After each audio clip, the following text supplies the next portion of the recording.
오늘은 우리 예레미야서 2장에 있는 말씀을 우리가 함께 보겠습니다. 예레미야서 2장 1절에서 13절까지의 말씀만 제가 한 절 읽고 여러분이 한 절 읽고 함께 교독합니다. 구약 성경 예레미야서 2장입니다. 1절을 제가 먼저 읽습니다. 여호와의 말씀이 내게 임하니라 이르시되 가서 예루살렘의 귀에 외칠지니라.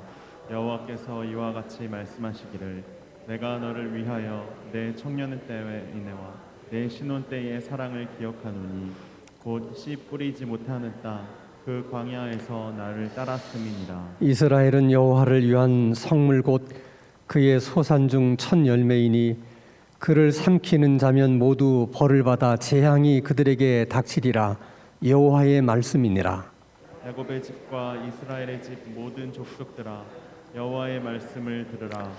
나 여호와가 이와 같이 말하노라. 너희 조상들이 내게서 무슨 불의함을 보았기에 나를 멀리하고 가서 헛된 것을 따라 헛되이 행하였느냐.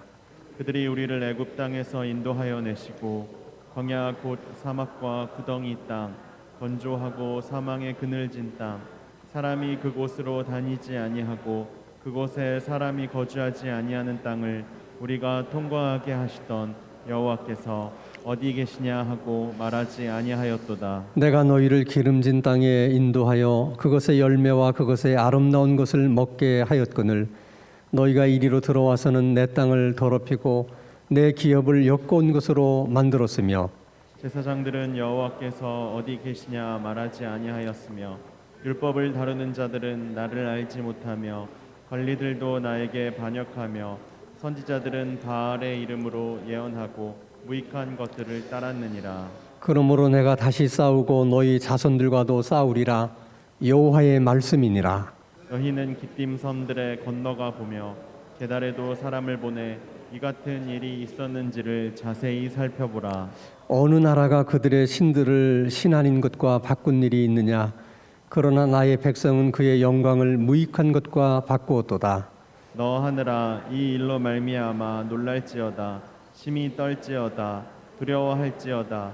여호와의 말씀이니라. 13절 다 함께 내 백성이 두 가지 악을 행하였나니 곧 그들이 생수의 근원되는 나를 버린 것과 스스로 웅덩이를 판 것인데 그것은 그물을 가두지 못할 터진 웅덩이들이니라. 아멘.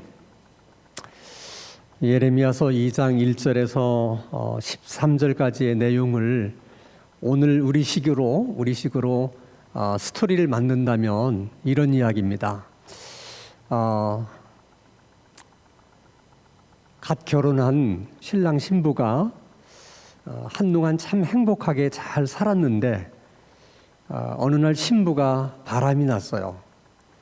그래서 황당한 남편이 어떻게 네가 나를 두고 바람을 피울 수 있느냐 이렇게 야단을 치기도 하고 달래보기도 하는데 그 바람기를 버리지를 못하는 겁니다. 너무 속상한 남편이 마음속으로는 100번도 이혼을 생각했지만 그래도 이 여자가 정신을 어느 날 차리겠지. 그리고 정신만 차리면 다시 돌아올 수 있을 거야. 그리고 또 기다려주고 속상하지만 인내하면서 참았는데 계속 바람기는 더 심해지고 돌아올 기미는 전혀 보이지가 않습니다. 그래서 결국은 결심을 해요. 이혼을 해야 되겠다. 그리고 결심한 마음으로 그 신부에게 이렇게 얘기합니다. 그래도 우리가 한때는 신혼 때 우리가 행복했던 때가 있었지 않았느냐. 너도 그때를 기억하느냐. 그렇게 물어보는 거예요. 예레미야서 2장 1절에서 13절의 주된 스토리가 이제 오늘 우리식으로 스토리를 만들자면 그런 얘기입니다. 자, 본문 2절 말씀을 한번 보겠습니다. 2절.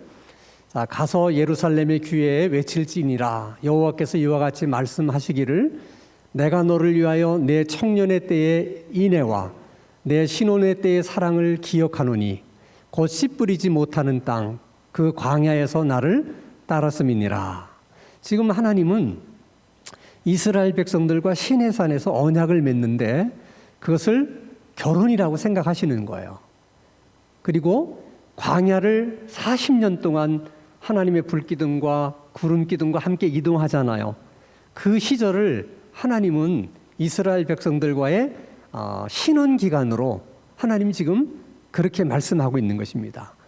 하나님은 그때가 좋았다라고 얘기하는 거예요. 그때가 너희들에게 행복하지 않았느냐. 생각해보면 광야라고 하는 환경은 굉장히 열악한 환경이었지만은 그러나 그들은 뭐 땅에 씨 뿌리지 않아도 매일처럼 하나님께서 만나를 내려주셔서 먹을 걱정 없이 살았잖아요. 메추라기가 필요할 때는 하나님이 또 고기를 주셔서 먹게 하시고, 그리고 뭐 밤에는 불기둥으로 낮에는 구름기둥으로 그들을 다 이렇게 보호하셔서 40년 동안을 지나게 했으니까 하나님이 보실 때는 굉장히 좋은 추억으로 지금 하나님은 기억하고 계신 거예요. 그리고 그렇게 말씀하시는 거예요. 그리고 3절 말씀을 보면 그 신부를 이스라엘을 얼마나 하나님께서 아끼고 소중히 여겼는지를 이렇게 말씀하십니다. 이스라엘은 여호와를 위한 성물 곧 그의 소산 중 첫 열매이니 그를 삼키는 자면 모두 벌을 받아 재앙이 그들에게 닥치리라. 여호와의 말씀이니라. 이 말씀은 출애굽을 할 때 마지막 재앙이 여러분 뭔지 아시죠? 애굽 땅에 있는 모든 처음 난 것들을 다 죽이는 하나님의 심판적 재앙이었습니다. 그때 이스라엘 백성들의 장자들은 양이 대신해서 죽었기 때문에 그들은 다 살 수가 있었어요. 그래서 하나님이 그날 이후로 뭐라고 말씀하시냐면 이스라엘 중에 처음 난 것은 다 여호와의 것이다. 그때 너희들이 다 죽었어야 되는데 양이 대신 죽었기 때문에 너희들의 그 생명은 하나님께 속한 것이다.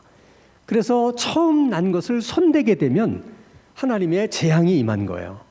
절대로 처음 난 것은 다 여호와께 돌리도록 되어 있습니다. 근데 하나님이 지금 그것을 말씀하시면서 이스라엘 백성들을 하나님은 마치 첫 소산물처럼 그렇게 소중히 여겼기 때문에 그 첫 소산물을 거느리는 이방 민족이 있을 때는 다 재앙을 받았다는 거예요. 하나님께서 이스라엘 백성들은 그 큰아들처럼 첫 아들처럼 여겼기 때문에 그렇게 소중히 여겼기 때문에 그런 이스라엘 백성들을 손대는 자들은 하나님이 다 재앙으로 치셨다는 것입니다. 그렇게 하나님께서 이스라엘 백성들을 소중히 여겼다는 거예요. 그런데 도대체 너희들이 뭐가 부족해서, 그리고 내가 너희들에게 뭘 그렇게 잘못했다고 나를 버리고 우상에게로 갔느냐? 도대체 뭐가 부족해서 바람이 난 거냐? 뭐가 부족해서 바람을 피우는 거냐? 지금 하나님이 그렇게 지금 이스라엘 백성들에게 말씀하고 있는 것입니다. 그러면서 하나님께서 그들이 바람난 이유를 이제 두 가지로 하나님이 지적을 해주세요. 자, 첫째는 우리 6절 말씀을 보겠습니다. 자, 그들이 우리를 애굽 땅에서 인도해 내시고 광야고 사막과 구덩이 땅, 건조하고 사망이 그늘진 땅, 사람이 그곳으로 다니지 아니하고 그곳에 사람이 거주하지 아니하는 땅을 우리가 통과하게 하시던 여호와께서 어디 계시냐 하고 말하지 아니하였도다. 마지막이 중요한 거예요. 말하지 아니하였도다. 그 말은 그들이 사람이 살 수 없는 열악한 광야를 하나님의 보호와 인도 속에서 40년 동안을 살았는데 그렇게 보호해 주신 하나님이 어디 계시느냐. 이렇게 하나님의 은혜를 기억하고 하나님께 감사하고 그 하나님을 기념했어야 되는데 너희들은 40년 동안 하나님께서 너희들에게 베푸신 은혜, 또 하나님이 베푸신 보호를 너희들은 잊었다는 거예요. 한 번도 그것에 대해서 감사한 적이 없고 그것에 대해서 하나님 앞에서 정말 고맙습니다 하나님 이렇게 고백한 적이 없다는 거예요. 그 말인즉슨 하나님의 은혜를 은혜로 생각하지 못하고 감사하지 못하게 되면 우리들도 이스라엘 백성들처럼 된다. 그 말씀을 하나님이 지금 하고 싶으신 거예요. 그러니까 구약의 이스라엘 백성들은 다 오늘 우리들의 거울이거든요. 그러니까 이스라엘 백성들이 우리 모습이라는 거예요.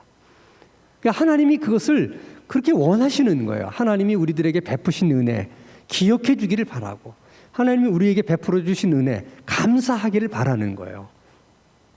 사실 하나님의 입장에서 생각해 보면 우리에게 은혜를 베풀 이유가 뭐가 있겠습니까? 도대체 우리가 뭐가 하나님 앞에 그렇게 잘난 것이 있어서 하나님이 우리에게 은혜를 주셔야 됩니까? 입장을 한번 여러분 바꿔놓고 생각해 보세요. 우리는 은혜를 받는 입장이니까, 받다 보니까 우리도 모르게 그게 습관이 돼가지고 안 주면 이상한 것처럼 생각해요. 하나님이 마치 하나님이 항상 우리를 은혜를 주시고 보호해 주시고 복 주시고 꼭 그래야 되는 하나님으로 우리는 생각해. 근데 사실 하나님 입장에서는 그래야 될 이유가 없는 거예요. 근데 그런데도 불구하고 하나님이 우리에게 은혜를 주신다면 그게 얼마나 소중한 것인가 하는 것을 우리가 정말 더 깊이 깨달아서 감사하고 또 그것을 늘 기억하고 잊지 않을 수 있어야 된다는 거예요. 자, 그런데 이스라엘 백성들이 그러지 못해서 저렇게 된 거죠. 바람이 난 거죠. 그래서 초대교회 때도 저런 말씀들을 읽으면서 우리들은 우리 구약의 우리 조상들처럼 그렇게 돼서는 안 되겠다.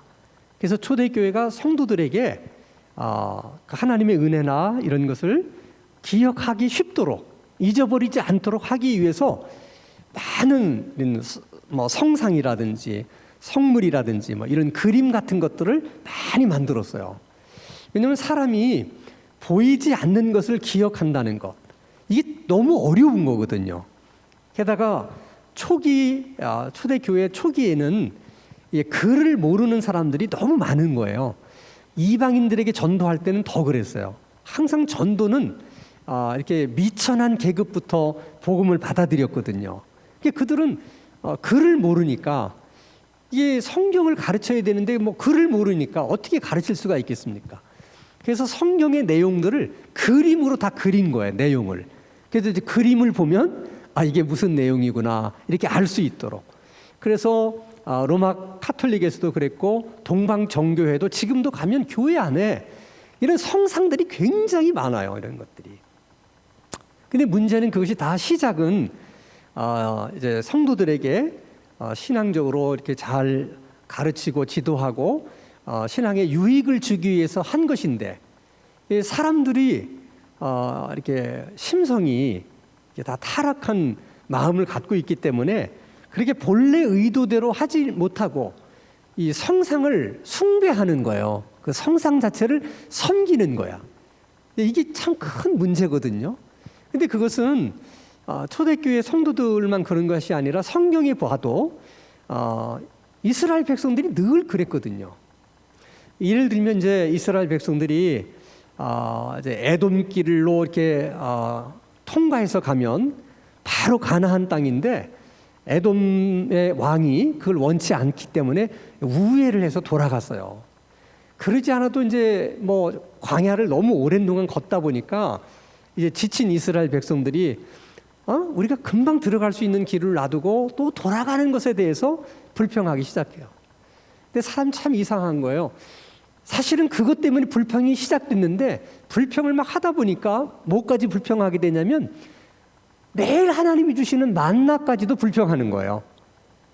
이게 큰 문제인 거예요. 하나님이 내리시는 그 만나가 어떤 음식이에요? 인류 역사상 이스라엘 백성들, 그것도 광야를 지났던 그 40년 기간 동안에만 하나님이 주신 음식이잖아요. 그런 것을 먹는다는 것이 그게 얼마나 영광스러운 일이겠습니까? 근데 그 만나조차도, 하나님이 주신 그 만나조차도 그들이 불평하니까 하나님께서 진노하셔서 불뱀을 보내서 그냥 막 물기 시작하는데 속절없이 사람들이 쓰러져 죽어가는 거예요. 그걸 보고 이제 당황한 모세가 하나님 앞에 나와서 중보하며 기도합니다.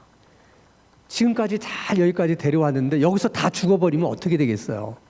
그러니까 우리 식으로 얘기하면 하나님 아무리 화가 나시더라도 참으셔야 됩니다. 여기까지 데려오셔서 다 죽이시면 어떡합니까? 이런 식으로 이제 중보 기도를 하니까 하나님이 이제 비책을 말씀을 하십니다. 그러면 긴 장대에다가 그 똑같은 뱀의 모양을 만들어 매달라. 그리고 불뱀에 물린 사람마다 다 그 뱀을 쳐다보면 이제 살 수 있다.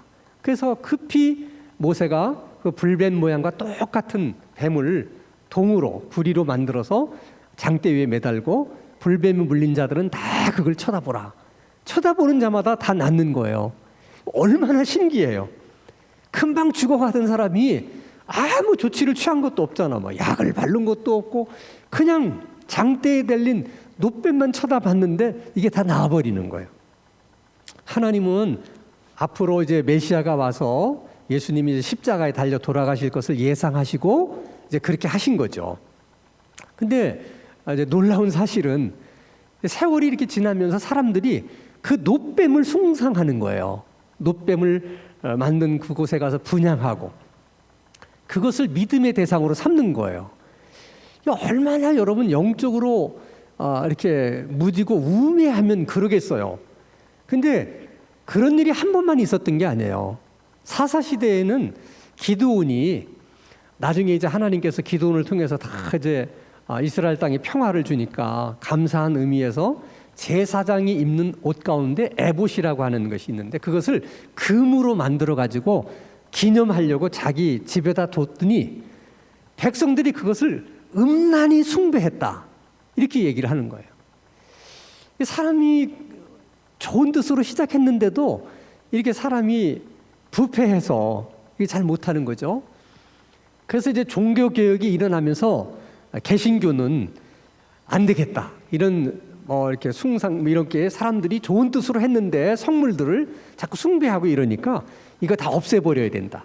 그래서 개신교회는 이 십자가 하나를 남겨두고 아무것도 허용을 하질 않았어요. 근데 너무 버리다 보니까 이게 좀 남겨놨어도 좋을 법한 것까지 다 버려서 우리는 남은 게 없어요. 아무것도. 근데 그 버린 것 중에 안 버렸으면 참 좋을 뻔했다고 하는 것이 한 가지가 있어요. 그게 세례단이에요. 원래 교회는 여기 앞에 세례를 주는 세례단이 있어요. 이게 이제 뭐 돌로 이렇게 아름답게 만들어서 세례 받는 사람이 여기 오면 세례단에서 물을 떠서 세례를 줘요.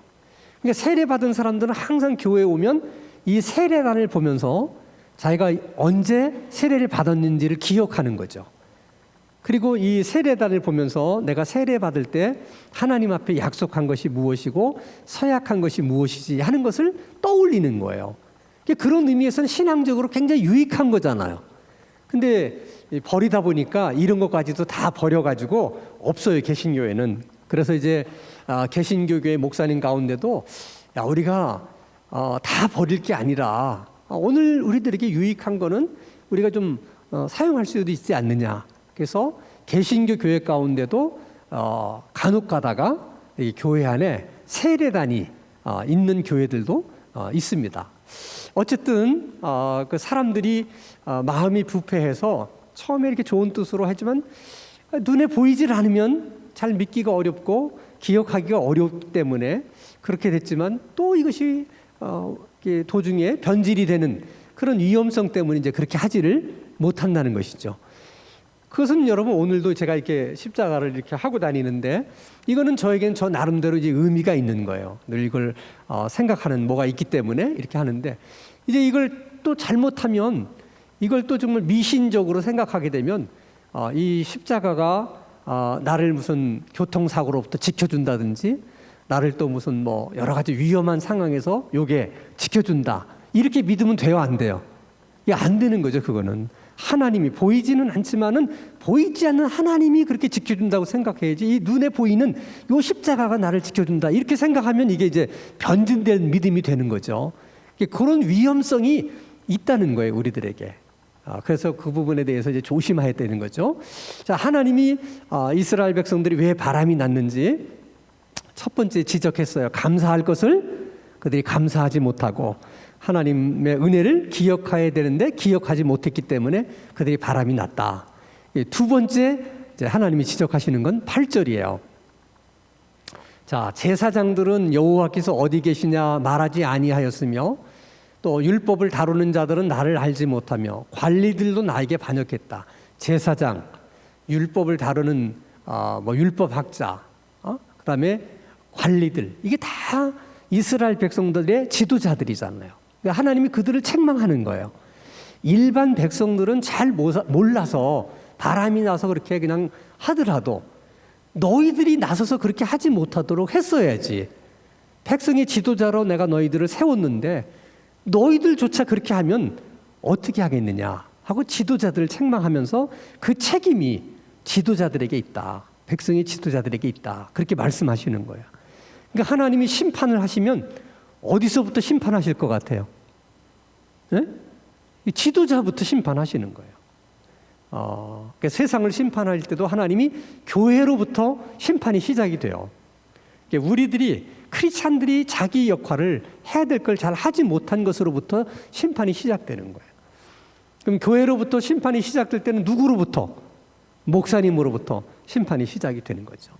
그래서 여러분, 교회에 어떤 그 지도자가 된다는 것, 또 직분을 갖는다는 것이 개인적으로는 굉장히 영광스럽고 소중한 것이고 복된 것이지만은, 그러나 그것을 잘못하게 되면 그런 심판을 받는 대상이 될 수도 있다는 거예요. 그래서 상당히 우리가 조심해야 되는 거예요. 그러니까 항상 뭐든지 그런 거죠. 좋은 것은 우리에게 기회도 될 수 있지만은 그 위기가 될 수 있는 거예요. 그러니까 그것이 우리에게 기회가 되도록 하고 위기가 되지 않도록 할 수 있는 유일한 길은 기도하는 길밖에 없어요. 끊임없이 기도하셔야 돼요. 그렇게 하지 않다 보면 마귀의 올무에 우리가 걸리기도 하고 미끄러져서 넘어지기도 하고, 이렇게 되면 오히려 우리들이 하나님 앞에 심판의 대상이 될 수도 있다는 것입니다. 자, 이렇게 하나님께서 두 가지로 지적을 하셨어요. 그리고 그들이 바람난 것에 대한 안타까운 심정을 하나님이 또 이렇게 표현을 하십니다. 10절과 11절 말씀을 보면 너무나도 참 재미있는 표현을 하세요, 하나님이. 자, 너희는 기뜸선들에 건너가 보며 계달에도 사람을 보내 이 같은 일이 있었는지 자세히 살펴보라. 이 말을 오늘 우리식으로 얘기하면 길 가는 사람을 붙들고 물어봐라, 그런 얘기예요. 뭘 물어보느냐? 어느 나라가 그들의 신들을 신 아닌 것과 바꾼 일이 있느냐? 그 말은 내가 A라는 우상을 섬기다가 이 우상을 섬기니까 별 볼 일 없네, 또 마음에 들지 않네, 그래서 A라는 우상을 버리고 B라는 우상을 섬기는 일이 있는지 길 가는 사람 붙들고 물어보라는 거예요. 그런 일이 있다 없다? 없어요. 왜 없느냐? 내가 섬기던 우상을 버리고 다른 데로 가면 이 우상이 가만두겠어요? 안 가만두겠어요? 가만둘 리가 없는 거죠. 그것에 대한 두려움이 너무 큰 거예요. 그래서 내가 이 우상을 버리고 다른 우상으로 갔다는 이 우상이 나를 가만두지 않고 해코지를 할 것이다. 그래서 절대로 자기가 섬기는 우상을 바꾸지를 못하는 거예요. 두려움 때문에. 그래서 지금 하나님 그 말씀을 하는 거예요. 길 가는 사람 붙잡고 물어봐라. 너희들이 우상을 섬기다가 다른 우상하고 체인지하거나 바꾸는 일이 있느냐? 없다. 근데 너희들은 하나님을 섬기다가 너무나 쉽게 우상으로 이렇게 바꿨다는 거야. 그게 말이 되냐? 얼마나 하나님 마음이 답답하고 아프면 저런 말씀을 하시겠어요.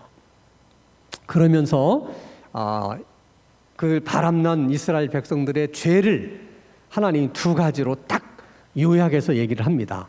자, 13절 말씀. 첫째 죄는 뭐냐? 내 백성이 두 가지 악을 행했다. 두 가지 죄를 범했다. 하나는 그들의 생수의 근원 되신 하나님을 버린 일이다. 그게 첫 번째 죄다. 하나님 버린 일. 두 번째는 스스로 웅덩이를 판 것인데 그 웅덩이는 물을 가두지 못하는 밑빠진 독과 같은 웅덩이다. 그 얘기예요. 자, 여기서 스스로 웅덩이를 팠다고 하는 말은 무슨 말이냐면, 하나님을 의지하지 않고 국가적으로 문제가 생기고 위기를 맞게 되면 이웃나라, 뭐 아수르라든지 또는 뭐 애굽이라든지 바벨론에 가서 뭔가 그들의 도움으로 이제 위기를 타개해 보려고 노력했다는 거예요.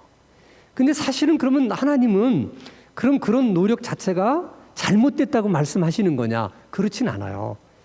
하나님은 우리가 받은 교육이라든지 살아오면서 우리가 경험한 경험이라든지 또 여러 가지 주변 환경이라든지 이런 것을 다 하나님이 활용하셔서 하나님께서 일하시는 하나님이거든요.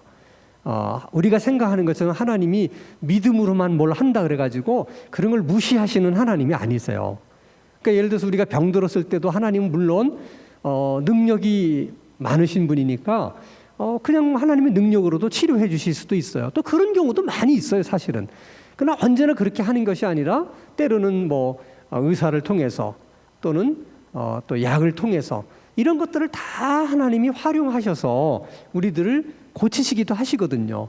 그것도 우리가 인정을 해야 되는 거예요. 그러니까 이스라엘 백성들이 뭐 애굽을 찾아갔다든지 뭐 아수르를 찾아갔다든지 바벨론을 찾아가서 외교적으로 뭔가 문제를 해결하려고 하는 그 자체를 책망하는 게 아니라 그들이 하나님을 버리고 그렇게 했다는 것에 문제가 있다는 거예요. 그러니까 하나님을 버리고 인간이 스스로 문제를 해결하려고 하는 것은 불신앙적인 거예요. 그리고 불신앙적으로 일을 하다 보면 사람이 더 불신앙적이 돼요. 그것을 하나님이 딱 얘기를 하는 거예요. 너희들이 아무리 그렇게 해서 노력을 해봐라. 그 결과는 밑 빠진 독에 물 붓듯이 아무런 소득이 없을 것이다. 하나님의 백성이 하나님을 떠나서 아무리 애쓰고 노력을 해도 너희들이 얻을 수 있는 것이 없다. 그래서 시편 127편 1절 2절에 이런 말씀하시죠. 여호와께서 집을 세우지 아니하시면 세우는 자의 수고가 헛되고 여호와께서 성을 지키지 아니하시면 파수꾼의 깨어있음이 헛되도다. 이거 뭐 오늘 우리식으로 얘기하면 여호와께서 여러분의 사업을 지키지 아니하시면 아무리 여러분들이 사업을 잘하려고 애쓰고 다 소용없다는 거예요. 2절 말씀 보세요. 너희가 일찍이 일어나고 늦게 누우며 수고의 떡을 먹음이 헛되도다. 하나님이 지켜주지 않으면 인간이 아무리 아침 일찍부터 밤 늦은 시간까지 노력한다고 해서 되는 것이 아니라는 거예요. 그럼 그 노력 자체를 하나님이 뭐 과소평가를 하거나 의미 없는 것으로 말씀하는 건 절대 아니라는 거예요. 아침 일찍부터 일어나서 늦게까지 일하는 수고가 왜 필요 없겠어요? 다 하나님을 믿는 믿음 안에서 하는 열심, 성실함 이런 것에는 그대로 다 하나님이 열매로 거두게 하세요. 뿌린 대로 거두게 하시니까. 근데 하나님의 백성들이 하나님을 떠나서 자기 힘으로 뭘 해보겠다. 나는 하나님 도움 없이도 내 힘으로 얼마든지 사업을 잘할 수 있다. 그것이 문제라는 거예요. 그러면 잘 되는 것 같다가도 나중에 가서 보면 뭐야? 남는 게 없는 거예요. 그래서 그동안에 그렇게 열심히 했는데 돈도 많이 버는 듯 했는데 이렇게 새나가고 저렇게 새나가고 나중에 보니까 남는 게 없어. 고생만 하고 세월만 간 거야. 이미 성경에서 우리들에게 말씀해주고 계신 건데 우리가 믿음이 없어서 그렇게 이제 되풀이하는 거죠. 그러니까 여러분 우리가 자신감이 넘칠수록 내가 경험이 많고 또 뭐 전문적인 지식이 풍부하고 이럴 때 사람들이 이제 자신감이 넘쳐가지고 뭐 하나님 안 도와주셔도 내가 가진 실력으로 뭐 내가 가진 인맥으로 모든 것을 내가 뭐 할 수 있다 이렇게 생각하게 되면 저런 결과를 가져올 수 있다는 것이죠. 그러니까 우리는 항상 하나님을 신뢰하고 의지하고 믿는 믿음 안에서 최선을 다하고 열심히 노력하고 하는 그것이 필요하다. 그래서 이제 오늘 우리가 이제 함께 기도할 것은 세 가지인데 하나는 우리가 정말 하나님 앞에 감사했어야 되는데 우리도 이스라엘 백성들처럼 감사하지 못하고 그냥 지나친 것들이 혹시 우리 생애 가운데 없는가? 기도 가운데 여러분들이 혹시 하나님을 생각나게 해주시면 그 부분을 붙들고 감사하지 못한 것을 하나님 앞에 자복하고 그것을 감사하고 그리고 하나님 내가 평생 내게 주신 그 은혜를 잊지 않고 기억하기 위해서 제가 어떻게 하면 좋을지 그런 것들이 우리에게 있으면 좋잖아요. 뭘 어떻게 해서 하여간 기억할 수 있는 방법을 어떻게든 개인적으로 만들 수 있으면 좋은데 그럴 수 있도록 하나님이 지혜를 주시도록 여러분들이 좀 기도하시고 또 이렇게 교회 직분을 맡은 우리들이 이게 중요한 거구나. 하나님이 먼저 책임을 우리에게 물으시는구나. 그래서 특별히 직분 맡은 사람들이 우리가 잘 본을 보이고 또 성도들 앞에서 우리들이 먼저 모든 면에서 우리들이 먼저 솔선수범할 수 있는 그런 신앙 자세가 필요하겠구나. 하나님 그렇게 할 수 있도록 항상 우리를 격려해 주시고 또 우리 가운데 지혜와 능력을 더하여 주시옵소서. 그렇게 여러분 기도해 주시고, 마지막은 우리가 정말 바꾸고 싶은 것이 뭔지 오늘 저녁에 집중적으로 그걸 위해서 기도해서 하나님의 응답을 받을 수 있도록 그렇게 기도하기를 바랍니다.